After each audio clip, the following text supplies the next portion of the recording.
Hey everybody, John Skiba here, and in this video we're going to talk about debt collection and debt collectors in general. You know, if you've ever dealt with a debt collector, you know it can be a really stressful situation. But what a lot of people don't know is that debt collectors have rules that they have to abide by. It's not just, you know, free game that they can go after you and say and do anything they want. And in this video I'm going to talk about the 4 things you need to look at to determine if you may have a claim against a debt collector. But if this is your first time here to my YouTube channel, go ahead and click subscribe. That you will be notified each and every week when I put out a new video that'll help you deal with your serious debt issue. All right, let's talk about debt collection. You know, we talk here on the channel a lot about fighting back against junk debt buyers when they file lawsuits and some of the tactics and strategies on how to defend those or how to settle them, and we talk a lot about bankruptcy.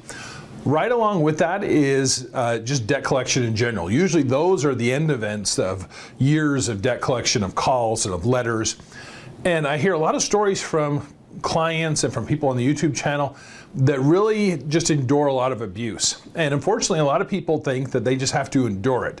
That, you know, they fell behind on a credit card or something like that. And so whatever the debt collector dishes out, that we just have to accept. That's not true. There is a law, it's a federal law called the Fair Debt Collection Practices Act.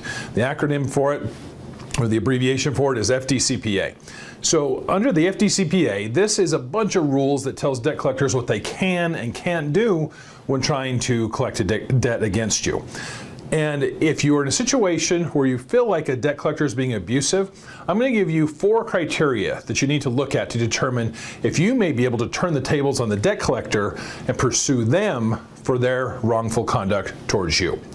Now, the first thing that you have to understand is that the FDCPA does not apply to all creditors. This is something that's a little disheartening to people, and to me, frankly, as an attorney as well, is that the FDCPA is really geared towards debt collectors. This means that it is not applicable to original creditors.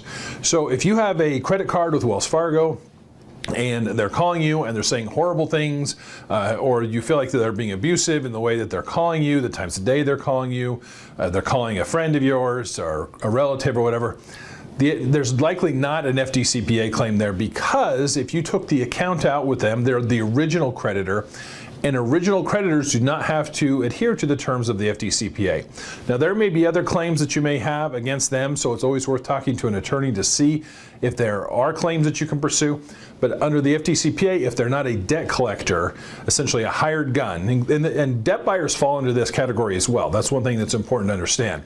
So the Midland Fundings, the portfolio recoveries, or just your more generic debt collectors, they have to adhere to the rules and that are found in the FDCPA.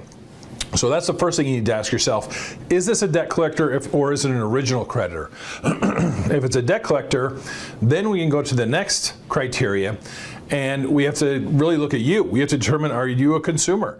Because the FDCPA only applies to consumers. It does not apply to businesses.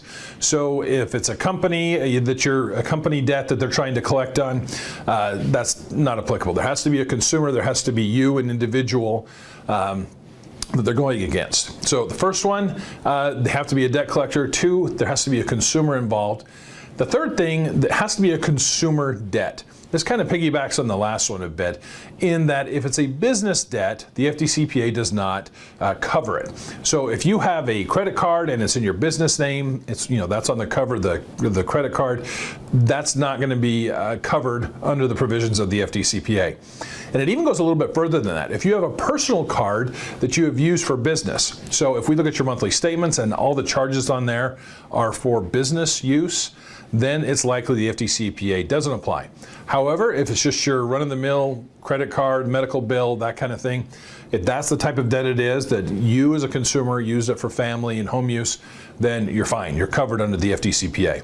So recap again, there's got to be a debt collector involved, there has to be a consumer, got to be you involved, and there's got to be a consumer debt. It can't be a business debt. And then the last thing is there has to be a violation. Now, there are a lot of things that are violations of the FDCPA. Some of the more common ones are abusive debt collection tactics as far as phone calls. They're limited in the time frame which they can call. They cannot call you before 8 a.m. or after 9 p.m. They cannot contact third parties.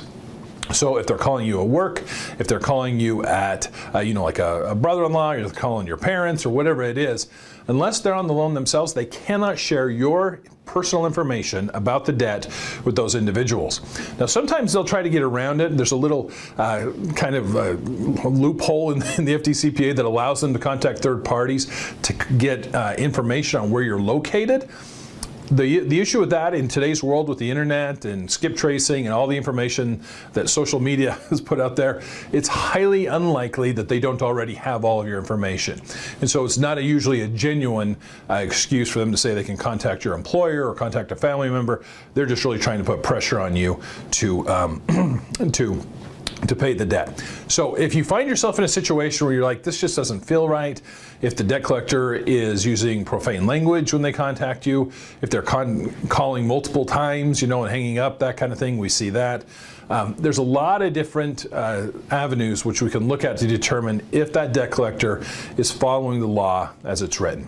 If you have a question on that, we do free consultations on FDCPA cases here at my office. I'll put a link down in the video.